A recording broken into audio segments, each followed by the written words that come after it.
pessoal, meu nome é Roberta Almeida. Oi, pessoal, meu nome é Tainá Coutinho. E somos do Jus Desesperande. Uhul! Estamos aqui hoje com um convidado mega especial, como todos eles são super especiais, mas o Maicon eu tenho um carinho já, que eu conheço lá de fora de muitos anos, né, Maicon? Sim. Se apresente pra gente. Muito bem, sou o Maicon Vicente, sou diretor da Faculdade Faviva, professor de Direito Constitucional, sou advogado também, apesar de estar um pouco distante hoje, mais dedicado à docência, né? E eu quero agradecer a oportunidade de estar aqui com vocês. Tenho acompanhado o trabalho de vocês. Parabéns, tá? Por tudo que vocês estão fazendo. E, assim, com a convicção de que vocês vão pra frente e vão ter muito sucesso. Amém. Obrigada. E Tem aqui... um presentinho pra você. Isso aí, um Opa. presentinho pra você. Obrigado. Quando você estiver lá na sua aula, pra você lembrar Vamos da lá. gente. Marque, tá? Tira foto, marque Tá a ótimo. gente. Nosso Indicar para Instagram. seus alunos assistirem um podcast, porque aqui é o Tá lugar bom todos. para ajudar a galera aí que tá estudando, que tá iniciando a advocacia, a não se desesperar. A gente sabe que a gente vai se desesperar. Mas aqui a gente tem muita dica, muito papo legal pra ajudar aí a galera nesse início de carreira, finalzinho da faculdade. E a gente vai falar muito aqui sobre faculdade, né? Acho que a intenção é a gente falar sobre a docência, sobre a universidade, sobre como se portar como aluno, como ter aí uma ligação com o seu professor, né? Com seus professores. Conta pra gente como é que você iniciou na docência. Bem, é uma história muito recente, na verdade, né? Me formo no interior do estado, estudava a 105 quilômetros da minha casa, então assim, era uma rotina muito pesada, né? Gastava 2 horas para chegar na faculdade. Só que antes disso, meu pai, ele também é da área do direito, e ele tinha um curso preparatório para concursos públicos. E aí eu, com 12, 13 anos, meu final de semana era no curso preparatório, pegando a assinatura de aluno, e aí eu participava muito das aulas, e aí eu descobri ali que eu tinha um sonho maior do que eu, que era de contribuir, né, com o crescimento das pessoas através da educação. E aí surge a oportunidade recente, há pouco mais de um ano, de assumir a direção de uma instituição, e lá eu estou ministrando aula, estou tentando contribuir com esse crescimento da bancada acadêmica do direito, né? Bacana. E lá você está como diretor, né, do curso de Direito e também à frente de um curso preparatório para a prova da OAB. Isso, na verdade, assim, a gente cria na pandemia uma mentoria, né, para OAB, mentorias de disciplinas específicas. A gente chama alguns colegas especialistas em determinadas áreas, e aí isso cresce, né, dá certo. Hoje nós temos colegas da advocacia que se prepararam no Juscurso. Inicialmente a ideia era só mentoria para a OAB mesmo. Só que cresceu, nós conseguimos aí uma coordenadora, e aí nós criamos também o Juscurso preparatório, que também prepara para a área de concursos públicos. Então você está acostumado a lidar com o povo literalmente desesperado, né? Porque é o público concurseiro, sim. prova da ordem, faculdade, tá todo mundo ali no desespero. Exatamente, sempre. O que você acha, assim, já que você lida muito com essa área de preparação para a prova da ordem, na verdade você lida com tudo, né? O estudante na graduação, que chega ali no final, tá desesperado com o TCC, Sim. prova da OAB, formatura, enfim, e já sai para a prova da OAB. Uhum. O que você acha que é mais importante na preparação de uma pessoa para prestar o exame de ordem? Qual que você acha que assim, é a primeira dica? Você tá chegando ali no finalzinho... Eu costumo dizer, principalmente os alunos que estão ali no 9º período, 10º, que na verdade, na OAB, ele só tem um concorrente, né? Que é ele mesmo. Né? Ele não concorre com outras pessoas. E a cobrança, o excesso de cobrança, para mim, é o principal fantasma do aluno. Né? Então, assim, quando ele tem a oportunidade de já se preparar e tentar o exame da ordem no 9º período, quando ele consegue tirar essa cobrança, sabe? Porque se não der ali no 9º, não tem problema, faz no 10º. Né? É bem diferente na época que eu prestei o exame, você não podia fazer, né? No 9º, você não podia fazer, você tinha que concluir. Ali batia um desespero muito maior, né? Ali, ou você passava, ou todo mundo olharia para você como uma pessoa que não fez a faculdade para quê. Sim. Só que hoje, essa oportunidade que a ordem deu, ela faz com que o aluno consiga tirar esse fantasma, esse peso. Então, é porque eu costumo dizer que a ordem é conhecimento, sim, mas é mais estratégia. Se você tiver estratégia, você consegue... E preparação emocional também, né, para a prova da ordem. Essa questão que você abordou é muito interessante porque eu parei para pensar nisso um tempo atrás e vi que o seguinte... a gente tem a oportunidade de fazer a prova da ordem no nono, a partir do nono período. E são 3 provas por ano. Sim. Então, se a gente tentar tirar essa carga emocional, esse peso mesmo, tipo assim, eu tenho que passar agora, você vai ter 6 chances de fazer a prova antes de você se formar para ser advogado. Obviamente que ninguém quer fazer 6 vezes, mas assim, o que eu tô querendo dizer é que a pessoa, o estudante, ela precisa tirar esse fardo de, na primeira vez que você vai fazer a prova, já esse desespero, porque foi igual você falou, você tem aí várias possibilidades, você tem que lidar um pouco de cautela no final da faculdade, porque você tem o TCC, tem ali o peso da formatura. Eu, por exemplo, me casei no ano do TCC, sobreviver, casamento, prova da ordem, foi tudo uma mistura. Então, assim, igual a Roberta sempre fez aqui, que o problema dela não era o conhecimento, era a carga, o peso emocional para fazer a prova. Então, isso que você falou é bem bacana, acho que fica uma dica boa para os estudantes. Hoje, nesse último exame que teve, da instituição nossa, 3 alunos tentaram. Os 3, e aí foi a primeira, na verdade, talvez seja a única dica que eu tenha dado para eles, né? E os 3 passaram na primeira fase, os 3 fizeram a segunda e, assim, nós corrigimos ali e acredito que os 3 vão passar na segunda fase. Então, Legal. assim, é muito de tirar esse peso, né? Porque a gente sabe que a cobrança da família, né, dos amigos, ela é muito grande. Então, se você também se cobra... Isso conta muito. Eu sempre falo aqui que eu fiz 4 provas e passei da 4ª. E foi a prova que eu menos, assim, não falei pra ninguém. Foi a prova que eu realmente tirei um peso, porque eu fui pra cumprir protocolo, porque eu tinha conseguido isenção daquela prova. Eu falei assim, não, eu vou tentar, porque de repente na próxima eu não vou conseguir isenção. Então eu vou.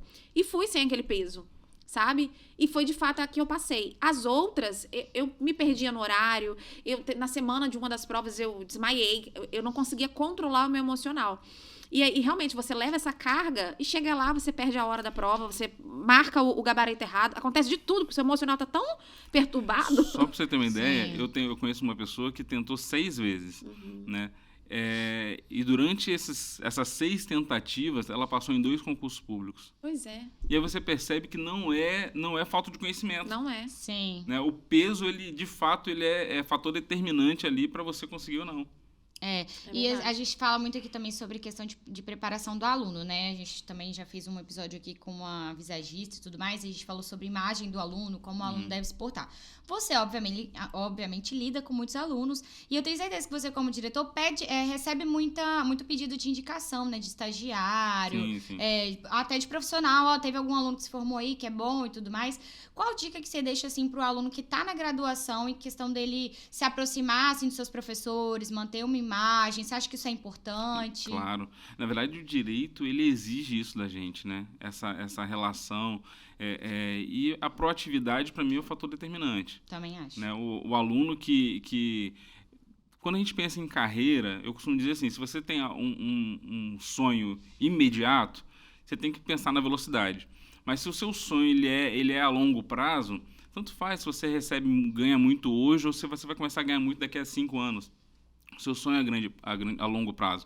Então, se você é proativo, você não vai pensar hoje durante a faculdade em ganhar muito. Você vai querer buscar oportunidades. Assim, eu particularmente, eu tive a oportunidade de participar de um escritório grande enquanto eu estava terminando a faculdade. E aquilo ali me trouxe abriu a minha mente de uma forma sobrenatural, sabe? Então, essa proatividade do aluno, sabe? Não é momento de... Eu tenho alunos que saíram do emprego, ganhavam razoavelmente bem, saíram do emprego buscando oportunidade de estágio para ganhar R$500, R$600. Sim. Né? E essa isso é uma realidade, é uma escolha difícil de se fazer, porque muitas pessoas estão ali, já não tem pai, não tem mãe, já sabe? Tem que pagar as contas. Já tem que pagar as contas, já tem essa responsabilidade de pagar um aluguel, enfim. E isso aconteceu comigo. Eu sempre trabalhei durante a faculdade, e eu fui vendo que eu fui chegando no final da faculdade sem fazer um estágio. E aquilo foi me apavorando, porque eu queria sair da faculdade com a mínima experiência possível, né, da área de atuação. Não consegui no escritório, como eu queria, mas eu consegui em um cartório. E aí, o que eu fiz? Eu tive que fazer uma escolha. Quando eu saí da empresa, eu saí, guardei minha rescisão e falei assim, vou fazer uma cirurgia, vou colocar um silicone. Meu Deus. Sério, era um sonho. Era meu sonho. Naquele momento, eu me vi ali tendo que fazer uma escolha. Ou eu faço a cirurgia, realizo o meu sonho, ou eu pego esse dinheiro, guardo e vai me mantendo, me ajudando a me manter, porque fora isso eu fazia outras coisas, para estagiar. E aí eu consegui me manter com aquele dinheiro durante 7 meses no estágio. Estagiei no GCRIM. E consegui me manter ali. Não conseguia mais. Não tinha. Senão no outro mês eu não ia pagar a faculdade. Mas eu consegui fazer aquela escolha e ter um mínimo de experiência possível. Então, às vezes, você tem que fazer essa escolha árdua às vezes, você é pai de família, mãe de família, tá ali e por um objetivo maior. sair de um salário pra poder ganhar 500, 700 reais, que é uma bolsa. Obviamente que a gente sabe que tem pessoas que não têm essa possibilidade. Não tem. Você, por exemplo, né, tinha uma rede de apoio, né, Sim. seu marido e tal. A gente sabe, tem plena consciência disso. Só que hoje eu vejo, porque no meu escritório a gente sempre tá contratando estagiário, né? A gente tá com 2 estagiários lá e, assim, de 2 em 2 anos a gente precisa contratar. Às vezes um já se forma, então sai antes dos 2 anos. E eu tenho muita dificuldade hoje em dia para contratar estagiário. Às vezes, no último processo seletivo, eu recebi 16 currículos. E eu chamei 5 para conversar pelo currículo.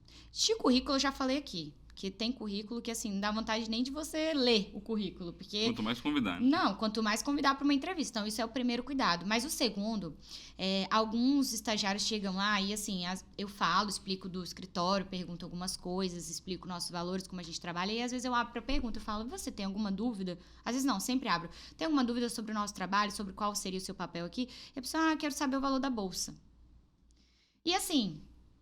É o que eu tô falando, não tem problema você precisar do dinheiro, a gente precisa de dinheiro para se manter. Mas se você tem uma rede de apoio, não se preocupa com a bolsa agora. Olha Você pra tá oportunidade, entendendo? né? Olha a oportunidade de trabalhar, de estagiar na área que você vai seguir. Você vai ter, eu tenho certeza que um estágio, não desmerecendo, porque eu sei que você trabalha numa faculdade e tudo mais, eu quero ser professora, tenho esposa professor, mas um estágio, ela vai te ensinar muito mais na maioria das vezes, muito mais que a sua faculdade inteira. Com absoluta certeza. Assim, eu já tive estagiário de 8º período que não sabia o que era despachar com o juiz.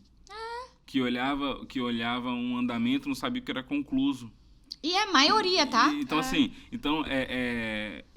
é uma questão, inclusive, que eu defendo muito. Eu vejo que hoje as faculdades elas estão preocupadas em preparar o aluno para a OAB e concurso público, não para a vida. E assim, aí acaba formando máquinas. Eu estava até lendo algumas coisas hoje pela manhã e me deparei com uma mensagem de Charlie Chaplin, que ele dizia assim, não somos máquinas, homens é que sois.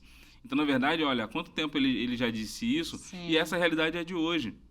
Hoje a gente vive uma realidade onde decisões são feitas por sistema, Sim. por tecnologia.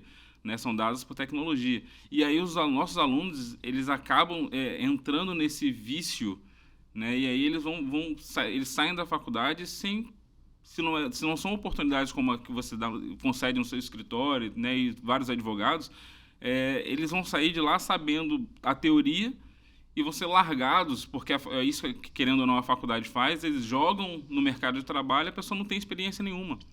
E ela tem que aprender sozinha, na marra. E obviamente que, por exemplo, você é diretor de uma faculdade, você sabe, tem muitas diretrizes que vêm de cima, né? Vem do MEC, vem, enfim, do governo, que você tem que seguir para manter uma faculdade, manter um curso. Então, assim, às vezes a faculdade, ela até traça, né, e um perfil de dar oportunidade de capacitação, de prática, mas tem matérias que são obrigatórias, por exemplo, na grade curricular, né? Mas eu falo mais sobre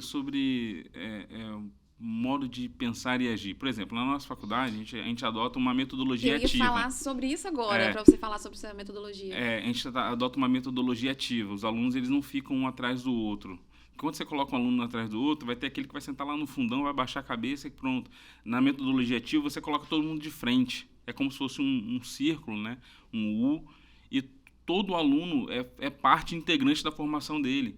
Então, eu começo todas as minhas aulas, eu começo trazendo um assunto polêmico que está acontecendo hoje lá, como é direito constitucional, né?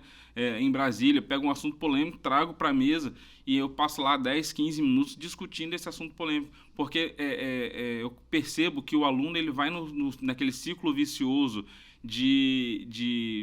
disseram que é assim e pronto, certo? E não busca o conhecimento. Né? E não cria uma opinião própria. Isso, exatamente. Então, assim, essa questão é que eu digo. A coordenação, quem trouxe essa metodologia foi o nosso coordenador, o Husley, e ele falou, olha, o aluno ele precisa fazer parte da formação dele, porque senão ele vai sentar, ele vai ver o professor lá na frente, uma cabeça atrás, e aí ele vai ouvir a teoria, e a gente sabe muito bem que a distância da teoria para a prática, para a vida real, é muito grande. É muito grande. E é legal você falar dessa metodologia, né, amiga? Porque, assim, é um diferencial mesmo de você realmente estimular o debate. As pessoas, a gente já falou isso também até no episódio do Cândia, né? Sim. A gente falou que os profissionais, eles estão sendo formados, eles estão preguiçosos, né? Sim. Vamos usar essa palavra. Sim. Eles estão preguiçosos de cavar, de buscar ali o conhecimento. Às vezes eu tô com uma dúvida, aí eu jogo lá num grupo, por exemplo, de advogados. Como faz isso? Aí a pessoa me responde, eu não busco a fonte, eu não busco se é verdade, eu não procuro uma E doutrina. o pior, sai reproduzindo aquilo ali como se fosse uma verdade absoluta e não tem nem a coragem de pesquisar pra saber se aquilo ali é verdade. E assim, é normal, às vezes a pessoa não sabe ou passou uma informação equivocada. Aí surgem as fake news, né? Tipo, quase isso. Mas eu acho que o profissional do direito, principalmente, ele tem que ser estimulado ao debate.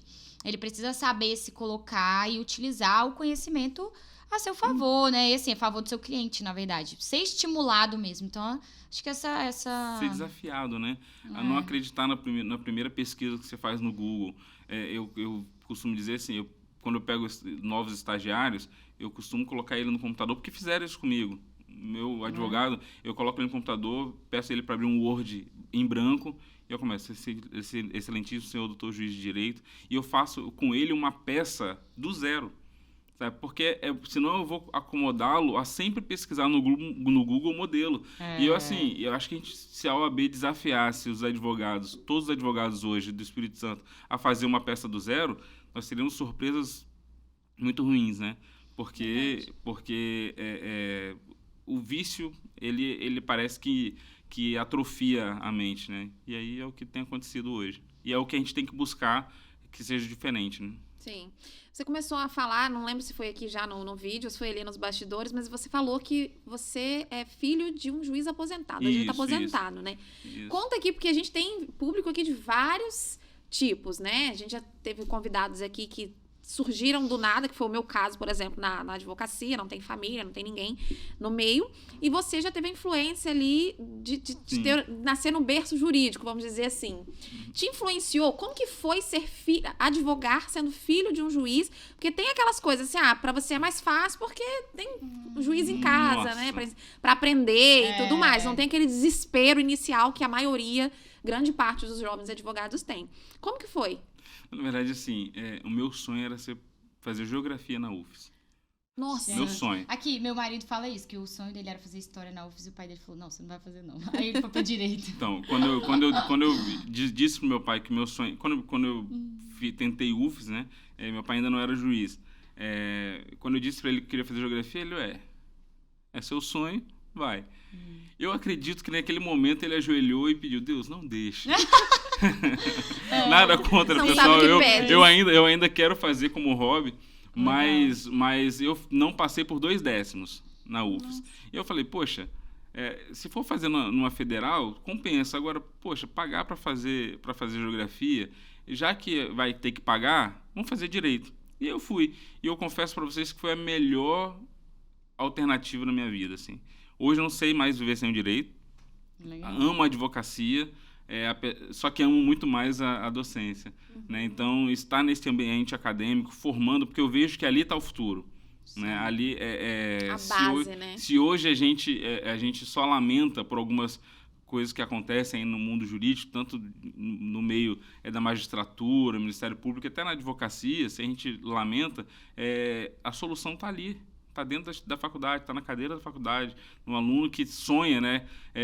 A gente sabe que, como nós já dissemos, a realidade é muito diferente. Então, é muito bonito ver ali o direito, puxando para a minha área, o direito constitucional, as garantias fundamentais e tudo mais, e a gente olha para a realidade, a gente vê decisões completamente distantes, né? Então, assim, a esperança está ali. Os próximos ministros do STF estão hoje na cadeira de uma faculdade, os próximos advogados, juízes, promotores, delegados, todos estão ali. Né? Então, é a esperança. E aí, voltando, eu fui fazer... Meu pai, logo depois, passou, 6 meses depois que eu entrei na faculdade de Direito, ele passou para juiz aqui, já tinha passado em outro estado também, e vai para o interior. E aí eu vou acompanhar meu pai. Né? Fomos a família toda para o interior, norte do Espírito Santo, e fiz faculdade de Nova Venécia. Né? Não muda muita coisa, o fato de ter, óbvio assim, que facilita muito.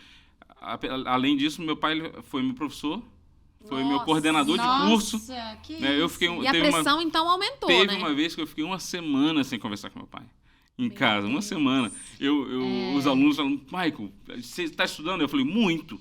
Ele, então vamos marcar um sábado para a gente estudar junto? Eu fui para a faculdade, peguei o quadro, ensinei, ele me dava aula de Direito Penal 1. Ensinei todo mundo, tal, fui fazer a prova, tirei 4 Meu na prova. Deus. Nossa, eu fiquei uma semana sem conversar com meu pai. E aí depois né? E aí na segunda prova, o pessoal, vamos estudar de novo, Michael? Porque o pessoal que eu ensinei tirou Falei, nota o melhor que eu. problema é, não vou, Aí eu falei, não, agora eu tinha que tirar 10, né? Mas assim, ele foi meu professor de 4 disciplinas, foi meu coordenador de curso, foi meu coordenador de estágio, porque eu estagiei no fórum que ele era juiz. Então ele foi uma formação assim bem É isso aí, ou você sofrida. vai ou não E vai. assim, eu fui aluna do meu esposo, né? E eu falo que foi a pior época da minha vida. Como é que você lidou com isso? As pessoas tinham meio que assim, falavam, você... Todo mundo acha que a gente tem privilégio, uma né? vantagem, né? E eu tenho pra mim, assim, eu nunca conversei com meu pai sobre isso, mas eu tenho pra mim que aquele 4 ali foi proposital. Todo mundo vê, ó, não tem facilidade, não. Você sabia que eu também acho que Rubens, ele pesava mais a mão nas minhas provas? E as pessoas achavam que, assim, que a gente tinha facilidade? Eu acho que isso até é uma forma de... Até eles, acho que o meu esposo, cobram, né? seu pai, eles ficam com essa preocupação, né? Sim, de claro. demonstrar. E assim, você morava no interior, por exemplo, né? Uma faculdade... mais próxima era o quê? 100 quilômetros, né, da sua casa? De onde eu terminei era 100 quilômetros. E seu pai já dava aula lá, era impossível você não ter ele como professor. E eu até falei isso no episódio aqui da nossa história, para as pessoas também não julgarem tanto, sabe? Porque é uma realidade. O filho do juiz não pode fazer direito porque ele é juiz, sabe? Sim, exatamente. É complicado. E mesmo você tendo alguém pra te dar um suporte, tem as cobranças internas, né? Os Sim. medos Claro, ali. Claro. Tipo, eu não quero ser comparado, ou eu não quero que digam que eu só sou alguma coisa porque dele, né? Não, então, e aí você tem que enfrentar isso, né? Quando meu pai se aposentou, ele me ajudou um pouco no escritório, mas eu sempre tive essa necessidade de, não, eu preciso mostrar que eu sou mais do que... Isso, na verdade, essa crise de identidade, ela vem bem antes, né? Imagina, Sim. filho do único juiz de uma cidade. Teve uma época que eu falei, eu vou rasgar meu RG. Porque Eu não sou, tenho... que é o nome do seu pai? Juraci. Você, então, ali você tinha medo de ser reconhecido como filho do Jurandir, do e não como Juraci, Maicon isso. Vicente. Juraci. Isso. E não como Maicon Vicente. Exato. Mas, Exatamente. amiga, isso super aconteceu comigo, eu tô me identificando muito. Porque na faculdade, eu não era Tainá, eu era esposa do professor. Rubens. Isso. Entendeu? Na verdade, era noiva na época. Era noiva do Rubens. Então, assim, se eu fosse pro banheiro e matasse aula no banheiro, era a noiva do professor tá matando aula. Isso aí. Se eu tirasse nota boa, lá, a noiva do professor tem Deve ter, privilégio. Se eu tirasse nota baixa, Mas não a é esposa é professor, burra. é. Então, assim, isso cara, isso que você falou, me identifiquei muito. Mas assim, por um lado é bom, porque você se desafia mais, né? Eu, assim, na advocacia, eu com quase 3 meses de advocacia, eu me deparei no plenário do Tribunal de Justiça fazendo sustentação oral. E para mim foi bom porque eu consegui mostrar que eu sou um profissional fora dos laços familiares, né? Mas assim, meu pai sempre teve muita sabedoria também em conduzir isso, porque ele sempre me colocou à frente, quem decide, porque ele não quis pegar o OAB, falou, quem decide é ele que é o advogado. Então ele sempre teve essa sabedoria que me ajudou muito a buscar essa convicção de quem eu era e do profissional que eu me tornei. Hoje ele tá fora do país, então é mais fácil lidar com isso, né? Mas é uma luta que você vai encarar sempre. Legal você compartilhar isso, porque foi o que a Roberta falou. Quando a gente tem alguém da família que é do direito, na faculdade, enfim, as pessoas olham e falam, nossa, pra você é mais fácil. E assim, foi o que eu falei com ela, eu reconheço que em alguns aspectos realmente é mais fácil. Eu, por exemplo, formei, já tinha um escritório pra advogar. Só que ao mesmo tempo, é mais difícil porque a gente se cobra mais. A gente se cobra o quê? De ser reconhecido como um profissional fora daquela pessoa. Tipo, eu não sou a esposa do Rubens, eu sou Tainá, eu sou advogada, eu tenho capacidade, eu consigo falar em público, eu consigo fazer uma audiência, eu consigo captar um cliente. Na faculdade, eu não sou a noiva, eu sou Tainá, eu sou uma estudante, eu me dedico e tudo mais. Então, ao mesmo tempo que a gente tem facilidades, a gente tem as cobranças E fora assim, que olha a exigência. Você, ótimo, já tem um escritório logo depois que você saiu da faculdade. Mas você vai entrar no escritório como advogado e você tem que pegar tudo que eles já têm de anos de trabalho e embutir em você em um dia. Em um dá mês. conta de tudo, Dá Além conta dos de tudo. desafios da jovem advocacia, que Sim. já são por si só, né, complicadas, ainda tem esse peso de se posicionar e conquistar seu lugar. Isso aí. né? Isso aí. Por isso que eu falo que, assim, hoje eu tô na UAB, né? Eu falo que a UAB é uma zona mais de conforto pra mim, porque, assim, é na UAB que as pessoas podem ver o meu trabalho. Uhum. O meu trabalho, assim, fora do Rubens, né? Que me comparam muito, né? Me ligam muito a isso. E tá tudo bem, ele é um excelente profissional, admiro muito ele.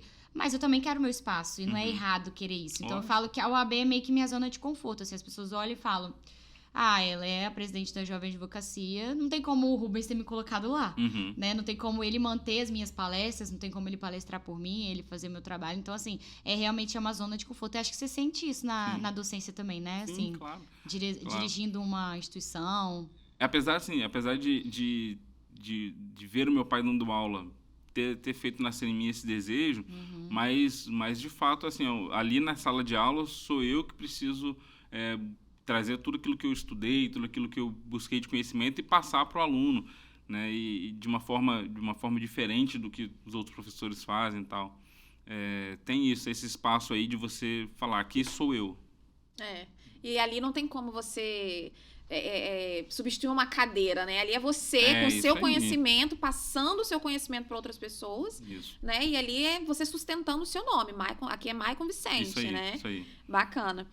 Maicon, e aí? Dá uma dica, assim, pra gente, porque, como eu falei pra você, né? Você lidar com essas dores à flor da pele do aluno. Seja ele para concurseiro, seja ele o bacharel tentando fazer a prova de direito, ou o aluno saindo da faculdade já com aquele desespero. Dá uma dica, assim, dá um conselho, porque você já tem alguns anos de estrada, não tô chamando de velho, tá? Você já tem alguns anos de estrada como advogado e agora também tá nesse lado da docência, né? Viu aqui por detrás dos bastidores, tenho certeza que um pouquinho do lado também do seu pai de juiz, com os desafios que ele enfrentou. Então, dá uma dica, um conselho para quem é estudante, para quem de repente está desanimado, fala assim, nossa, eu já fiz 1, 2, 3 provas e não passei, ou eu tô fazendo um concurso, tô estudando, poxa, eu me dedico tanto para um concurso e às vezes tenho dificuldade para passar, não chego por conta de 1 ou 2 pontos. Enfim, dá um parecer pra gente um pouquinho da sua experiência. Uma motivação, assim. Então, Isso. Para mim fica fácil trabalhar essa pergunta e eu não tem como fugir pela experiência que eu tenho em casa, né? A história do o podcast é comigo, mas assim, a história do meu pai, ele nasce num bairro de periferia aqui no Espírito Santo, estuda escola pública a vida toda. Primeiro emprego dele foi um embalador de compra de mercearia de bairro. Passa para concurso para polícia militar, passa no concurso para dirigir para um juiz federal na Justiça Federal, cresce lá dentro, faz faculdade de Direito e aí faz 200 mil concursos. Ele pensou em desistir várias vezes, ele ficou 5 anos tentando passar no concurso público para juiz ou promotor, e aí quando passa em Rondônia e passa em Vitória ao mesmo tempo. Nossa. Então, assim, no Espírito Santo. Então, eu acompanhei. Aqui, né? A gente morava aqui, ele passou em Rondônia, assumiu lá, Depois e aí veio. depois assumiu aqui. Então, você pega, assim, ter isso dentro de casa me mostra que é possível. Né? Que é possível você sair de um lugar com muitas dificuldades e alcançar aquilo que é o seu sonho. E, na verdade, assim, uma frase que eu escutava 20 anos atrás, quando começou com um cursinho preparatório, é que o concurso público, por exemplo, você não faz para passar. Você faz até passar. O exame da ordem é no mesmo sentido. É um sonho seu. O grande problema, assim, é quando o exame da ordem se torna uma necessidade de provar alguma coisa. Mas se é um sonho seu ser advogado, você está indo pelo caminho. Então, na verdade, o não desistir, eu particularmente não conheço ninguém que tenha conquistado algum objetivo tendo desistido no meio do caminho. Não tem como, Não tem como. Então, assim, a persistência, né, o permanecer no propósito é a melhor direção. E quem está numa faculdade é traçar desde o início. Né? Eu costumo dizer aos meus alunos, eu gosto muito de dar aula para alunos iniciantes. Né? E o aluno iniciante, ele chega lá com a ideia de que já né? O aluno do primeiro período, você conversa com ele sabe mais que você. Doutora Jojo Todinho. Exatamente. Aluno do primeiro período acha... E aí eu costumo dizer que ele vai numa evolução que ele vai percebendo que quanto mais ele evolui, ele vai percebendo que menos ele sabe. O direito, ele causa isso, né? Então, quando o aluno chega no 10º período, no 9º, 10º período, desesperado porque tem um exame da ordem, sendo que no primeiro período ele achava que ele era o advogado. O advogado. A famosa síndrome do estudante de direito, né? Que o pessoal fala. Isso aí. Olha, muito obrigada por sua participação aqui. Foi realmente enriquecedor. Acho que vai dar para aproveitar bastante coisa, bastante conteúdo, assim, de história de vida mesmo. Cria conexão, dicas para estudantes. E o nosso propósito aqui é esse, né? Uhum. Agradeço de verdade essa participação. Foi muito bom, muito enriquecedor, né? Demais. Gratidão mesmo por compartilhar aí a sua história com a gente. E tá convidado para outras vezes. Estou à disposição. Estou à disposição de vocês. Parabéns. Tá? Para quem está aqui, é muito confortável estar nessa cadeira, conduzida assim, de uma forma bem natural. Então, parabéns pela forma que vocês estão atuando aqui no podcast. Obrigada. E digo assim, também conte com a gente. Né? Nós estamos ali com a faculdade, nós temos o cursinho preparatório, é um ambiente assim, de muito aprendizado para a gente também, para nós que já somos profissionais. Né? Legal. Isso esforça muito o estudo, a dedicação, então estamos de portas abertas. E é legal ele falar isso, tá, gente? Porque tem muita gente que acha que por ser gravada, a gente faz corte, faz isso, faz aquilo, ensaia. E não tem ensaio nenhum. Ele chega aqui, o convidado chega aqui, a gente fala, vamos falar sobre isso, tá bom. E a gente vem, e aí começa. Fala, sem corte, sem nada, pra Exatamente. ser realmente o mais natural, assim, deixar o pessoal conhecer um pouco da gente, das nossas dores, das nossas vivências. Então, muito obrigada. Que isso. Obrigada também a todos os nossos patrocinadores, Bela Estampa, PH Lisboa, meu amigo querido, com o seu curso de Google Ads, que é muito bacana e tem cupom de desconto de 15% para todos os nossos telespectadores. E aí, curte, comenta, compartilha. Ativa o sininho. Ativa o sininho, segue no Instagram. E é isso aí, gente. Muito obrigada pela audiência. Um beijo.